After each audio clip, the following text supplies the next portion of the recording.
morning, team. Thank you so much for jumping on today's call. Um, it is called Protect Your Time, episode number 244. And my goal today is to challenge you to hit the reset button on how you look at time and how you spend it. It's the one commodity that is not renewable. And when it's gone, it's gone. And in this episode, I will show you the steps you should consider in order to protect your most valuable asset, your time.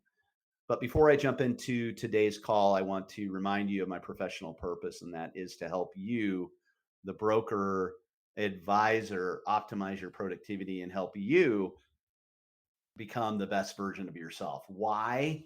Because happy brokers sell more real estate.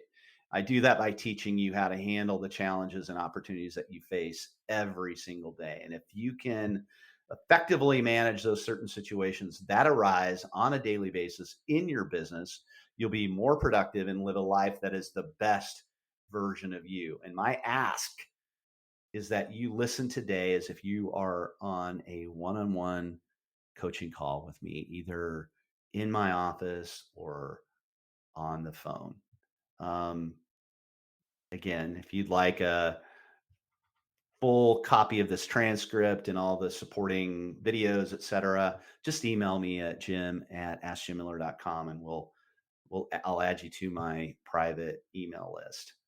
So to get started, let me ask you a question. On a scale of 1 to 10, 1 being never, 10 being constantly, how often do you think strategically about ways that you can maximize your time, be more efficient, and reinvest that time back into the things that matter most to you?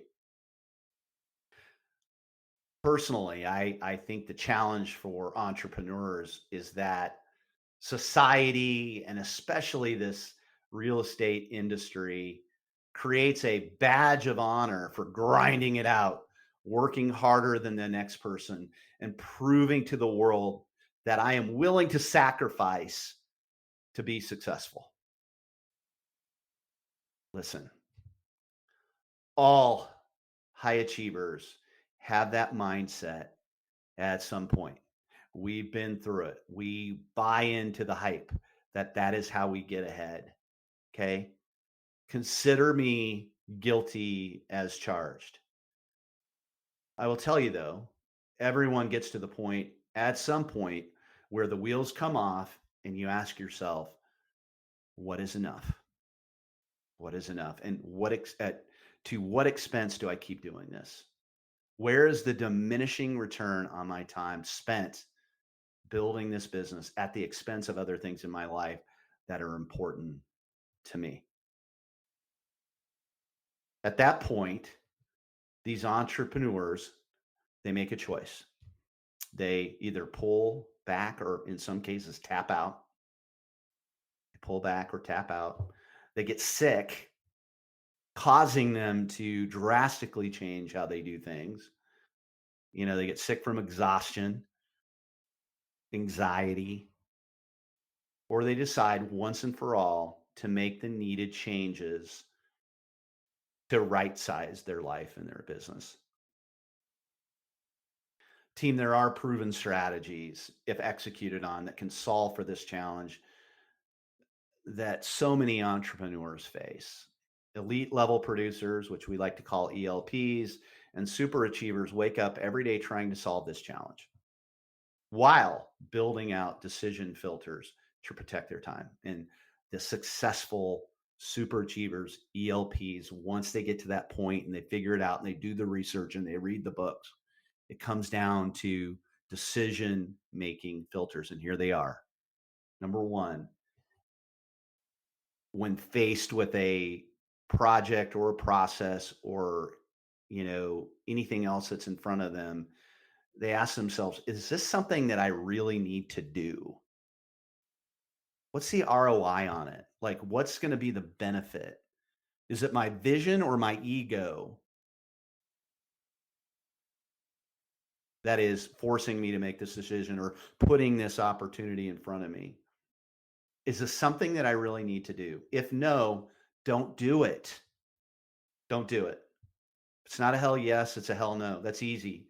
Get it off the board.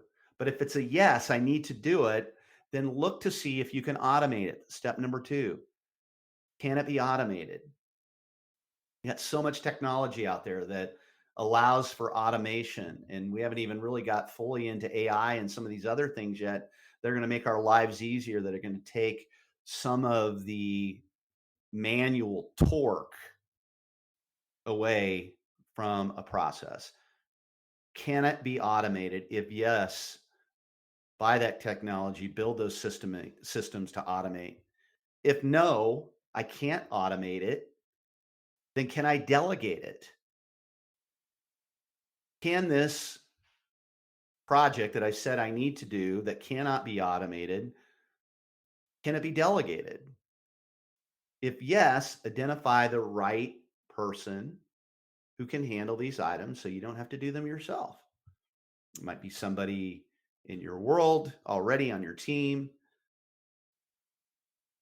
might be something you outsource.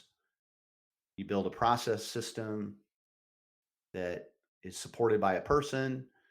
If it's a no, it cannot be delegated, then you got to prioritize. Is this something that I have to do right now? If it's a yes, it's an emergency. You got to put it on your task calendar, or put it in your calendar on your task sheet for the day and say, I got to get it done. It's an emergency. I have to do it, and only I can do it. All right. We're filtered down to that level. If it's not something that I have to do right now, then I put it on a list that I look at a later time, a running list of things that I really need to do, but they're projects. If you've been following me, you realize that I build out quarterly business plans.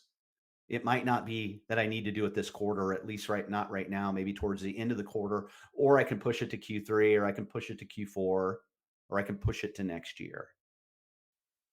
But it's going to stay on that list. And then when I come back to it, I'm going to rerun it through the top of that decision making funnel.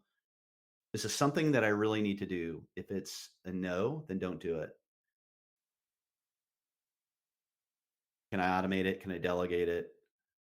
And then is it something I need to do right now? And then where does it fit on the priority list? So number 5 is repeat this process over and over again.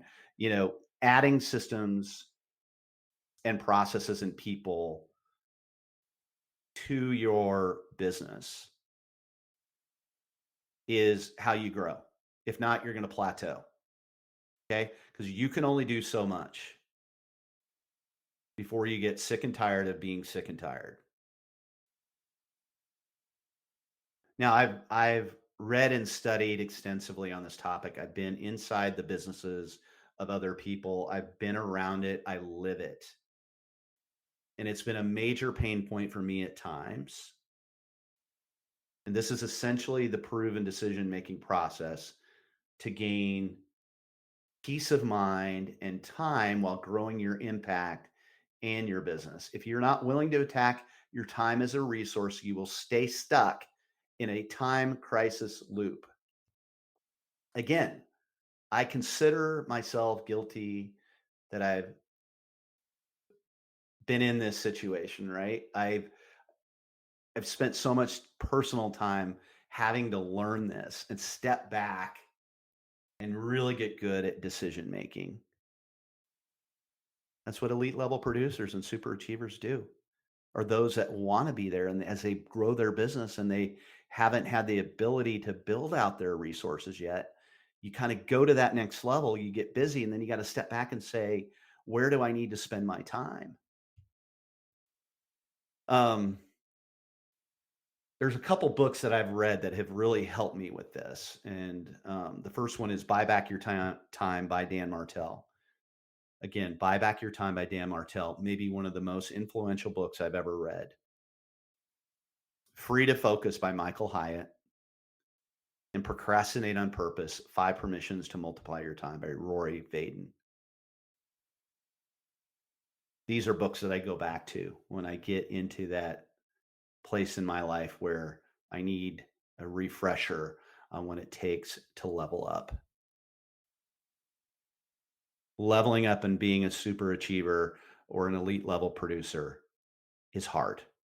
And you go through these stages of growth. And a lot of times, the thing that is impacted is your time. We as entrepreneurs can become addicted to our goals, disregarding those other pillars of our life that are so important to us, such as relationships and our health. John Acuff said it best last week on an Instagram post, and I want you to pay special attention to about what I'm about ready to say.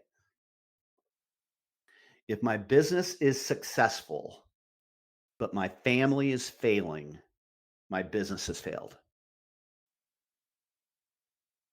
If my business is successful, but my family is failing, or my life is failing, my business has failed. That's the standard that you need to push yourself to. And again, we go through iterations and changes and peaks and valleys of demands on our time. But at the when we're in that valley where we're feeling it, we need to say to ourselves, what do I got to do? Is this something that I need to do? Do I need to automate it? Do I need to delegate it? Where is it on my priority list? But I gotta level up to the point where I don't allow lack of preparation to impact other parts of my life. If my business is successful, but my family is failing, my business has failed. I will not be able to unhear that quote.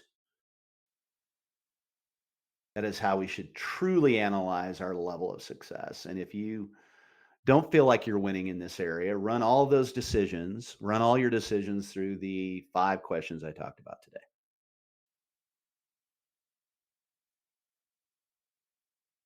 This is not all that dissimilar to what clients are we going to do business with, right? That we talked about with uh, the full fee agent. Are we the fool or the favorite? We have to protect our time through making the right choices about what projects we take on, what clients we take on, and realize that 20% of those projects and people can steal 80% of our joy. I got way off script today. I appreciate all of you. Thank you for jumping on. Um, have a great week. I'll talk to you next Monday.